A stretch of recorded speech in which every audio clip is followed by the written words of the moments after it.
So, since Steven Spielberg's newest film, Disclosure Day, just released, I wanted to go ahead and rank his top 10 best films, in my opinion. Now, I'm not going to rank all his movies because he has made countless films, and we'll be here all day if I do that. So, I wanted to rank my top 10 favorites with his, and this is just my list. It's not your list, so respect that. And Disclosure Day isn't going to be on this list, even though I quite enjoyed it a lot. It's not on the list because these 10 movies are just on a whole nother level in my opinion. So let's go ahead and get into our number 10, and that is Duel, which is a TV movie he made, one of the first films Steven Spielberg has ever made. And what I've always loved and appreciated about this movie is just how intense it feels. It feels like Jaws, but before Jaws, but in this case with a truck. It feels so claustrophobic, even though we're on the open road, and so intense because this truck just has a mind of its own, and it looks like it looks scary. It's so weird to say. Like the truck just looks scary to me. And the main actor in this, he's very good in this movie. And for a TV movie, this is incredibly well done. And if you would have shown this to anybody else and be like, "Hey, did Steven Spielberg release this in theaters or on TV?" You would be like, "Oh, theaters. This was definitely a movie in theaters." No, this is a TV movie. It's weird to say, but I just really love how this movie feels. There's this great scene in a bar that is just so well done. It's one of his less known films, but it's a movie that I wish more people talked about because it is that good. I really enjoy Duel, and it's definitely one of my favorites of his. Next up is Hook, and how I would describe this movie is just magical. It's just a very magical movie. Now, it's not perfect by any means. It's not like an amazing, perfect movie. There's some flaws here, especially with this weird scene with Tinkerbell, and some of the Lost Boys can be a little bit cringy. But I will say this movie is definitely magical in that it feels like Steven Spielberg is tapping into something here. Whether it's him reading his storybooks when he was younger as a kid, or whatever have you, but him and Robin Williams really did create something here. Robin Williams is great in this movie, like he's amazing. Captain Hook is hammy, but he's amazing as well. And you got Rufio in this movie, and yeah, no, he's great. I love him, especially his ending, which is quite tragic and sad. The movie's just a great film. It has a great build to it, which most Steven Spielberg movies do. But once you get to that climax and you get to that final sword duel, it is just so well done. Like I said, there's some issues here and there with this movie. I can't say it's like perfect or anything.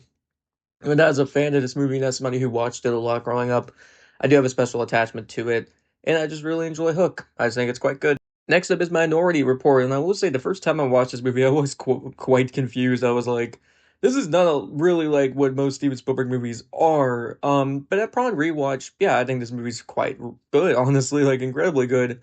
Its attention to detail is what I really like about it because its story can be incredibly confusing with these three triplet people that decide things and they're bald and now Tom Cruise is bald. I don't know. It's one of those movies that, yeah, it takes a lot of viewings for me to really get. It kind of reminds me of something like Arrival, where it took me a second to get that one as well.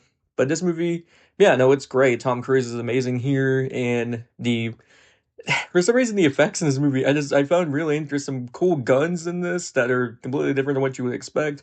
Its future is very interesting, and it does go on a bit too long towards the end. Like it keeps building, and then it just the last 20 minutes are a little underwhelming. But besides that, I think Minority Report is just a very good movie and one of his most underrated films, in my opinion. Next up is The Adventures of Tintin, and I will say this movie is the CGI in this is very interesting.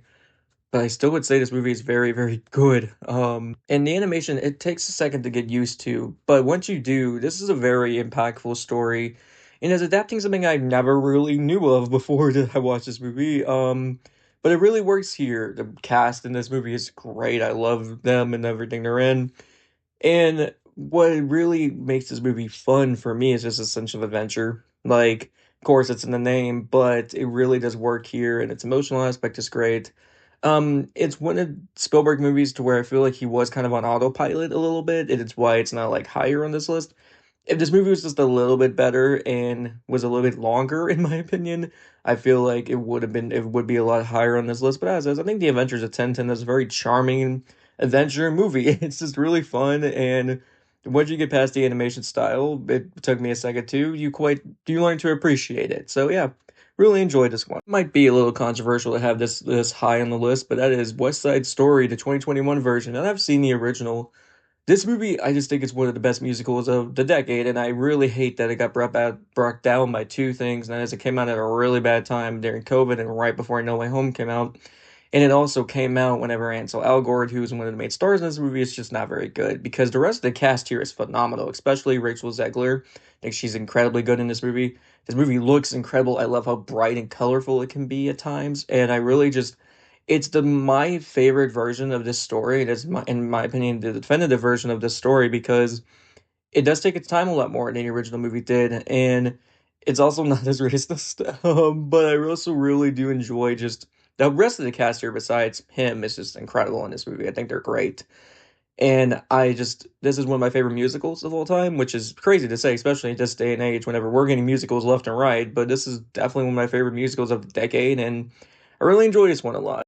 In fifth place is Schindler's List, and it might be a little sacrilege to have this movie so in the middle of this list. I love this movie. I've only seen it once because in class, because I cannot go back and rewatch this one.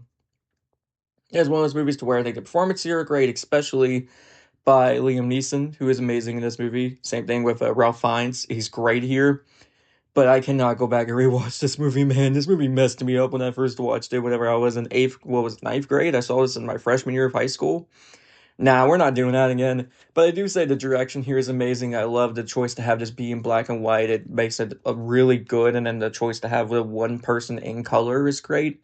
This is Spielberg starting to tap into something a little bit more personal to him, but also tapping into something that will, of course, would be nominated for Oscars. It would be a beloved film for years that isn't just a blockbuster, because that's what Steven Spielberg mainly did up to this point, was just summer blockbusters. This was his real start of just starting to do more like Oscar-winning movies. And he succeeded here, and I think this is one of the most definitive versions and tellings of what happened in history with the Holocaust. And it's just but it is still a very hard movie for me to watch just because I remember the visual feeling of watching it the first time, but I still would say it is great. Next up is Raiders of the Lost Ark, and I was debating putting this or Last Crusade here, but Raiders is definitely my favorite Indiana Jones movie, and I like all of them except for Dial of Destiny. This one I just think is incredible. It was the movie that started it all. It's whenever it does the whole thing with the influence here, it is great. It is one of the most influential films to come out in the past like 50 years in my opinion. I just love Raiders. I always have. It's one of those movies that's incredibly special to me because it's one of the first movies I ever watched. And I've always enjoyed it for one of that purpose, but also because the movie's just a great adventure film. It has a certain edge to it that some of the later movies don't have. Well, Temple of Doom has that edge, but not really past that. And what I really enjoy here is just how Steven Spielberg feels like he's tapping into that fun element that you would want him to tap into in a movie like this, and it's iconic and it's great for that reason. Yeah, Raiders is incredible, and it is my favorite Indiana Jones movie. But the three films directed by him are still great. I love them all for different reasons. So yeah, Raiders of the Lost Ark. And in third place is E.T. And yeah, this is great. I watched this movie very young as a child, and I will say some scenes freak me out for sure, definitely. But it is definitely one of the greatest kids movies ever made, and one of the greatest movies ever made because it doesn't really treat its audience that dumb. It treats them like, okay, yeah, this is definitely a different kind of movie than what Steven Spielberg has made to this point, but it's still tapping into something great here, and it's that is that well sense of an imaginary friend, in my opinion, is what I always associate this movie with. And while ET's not imaginary, the imagery here definitely invokes that, in my opinion. I've always loved the way ET looks. He looks a little unappealing when you first look at him, but the more you watch it, you discover that he's just a very cute being, and his relationship with Elliot is incredibly sad and incredibly touching, and it's the part that scared me as a kid, honestly, because it's like, shit, this is a movie that's very, very sweet and innocent. Oh no, death. But it's definitely great. It's one of my favorite movies of all time, and I say that a lot on this list, but it's Spielberg. He has made some of the greatest movies ever, so yeah. And second place is Jaws, and I was wrestling on which movie I want to put at number one, but Jaws is number two for this point. This is the definitive summer blockbuster. This is the movie that started summer blockbusters, really. I mean, they were kind of a thing, but not really. This movie came out and it was just like, yeah, so Steven Spielberg's gonna be a household name from now on, and you gotta accept it. It is truly a great monster movie, but it's also a great character study as well with this crew and what they talk about. It is just really great. There's a scene on the boat where they're all just sitting here just talking at this table. It is just perfect. But there's also the great monster side of this movie with the shark and the eatings and all that stuff and the beach and everything like that. Like this town, this beach town, it is just so everything in this movie feels alive. I can't explain it. It feels so lived in and so like yeah, this has been around because he was taken from events, and it's a movie that scared people from going into the ocean for years because of well Jaws and because of sharks, and it's one of those movies that yeah, it tapped into that primal fear people have of the ocean, and I just really enjoy that. It is definitely an amazing movie. I reviewed it before I deleted my old channel, but yeah, I definitely love this movie. And in first place is if you know me, you know, this is one of my favorite movies ever. Top four, top five, maybe, and that is Jurassic Park. I love Jurassic Park so damn much.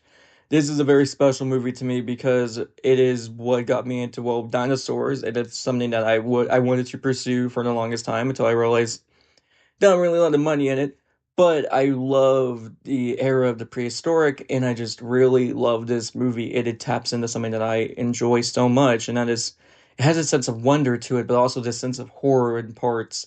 And that is what captures to me what the prehistoric era really was. And it's a movie that they can never top in any of the sequels. They don't even need to try because this movie is that good. The characters here are great, especially Ian Malcolm in this movie being played by Jeff Goldblum. I love him. But all the other characters here too. Laura Dern's great in this movie. I just really, really enjoy this. And it is like Terminator 2, it pioneered special effects as CGI. So the CGI in this movie is basically flawless because they blend it in with practical effects and they make for such a good combination. Yeah, this movie, it's definitely amazing. It's so weird talking about Steven Spielberg movies because you're like, yeah, of course they're amazing. It's Spielberg, but like, dude, it is him. He's great. He's an amazing filmmaker. So yeah, Jurassic Park is definitely my favorite movie of his, and it's one of my favorite movies of all time, which I said at least 7 times in this video already, but Steven Spielberg is just that guy. So that was my top 10 favorite Steven Spielberg movies, and I'm not trying to say that Disclosure Day is like bad. It's really good. I gave it an 8 out of 10, and it's might end up being on my top 10 best of the year list by the end of the year, but it just didn't make this list because this he has such a list of classics, and there are definitely some bad movies of his. Come to mind as the BFG, Ready Player One, movies I don't quite enjoy all that much, and there's also some movies that just kind of went in one ear and out the other, like War Horse. But I still really enjoy his filmography, and he is one of the best filmmakers ever made. I mean, not ever made. He was one of the best filmmakers in general. I'm just gonna keep that in the video. But yeah, I really enjoy his filmography, and I hope you guys like this video. And yeah, tell me in the comments what your top 10 favorite Steven Spielberg movies are, because I would like to hear them. Thanks for watching, and I will see you next time. Take care.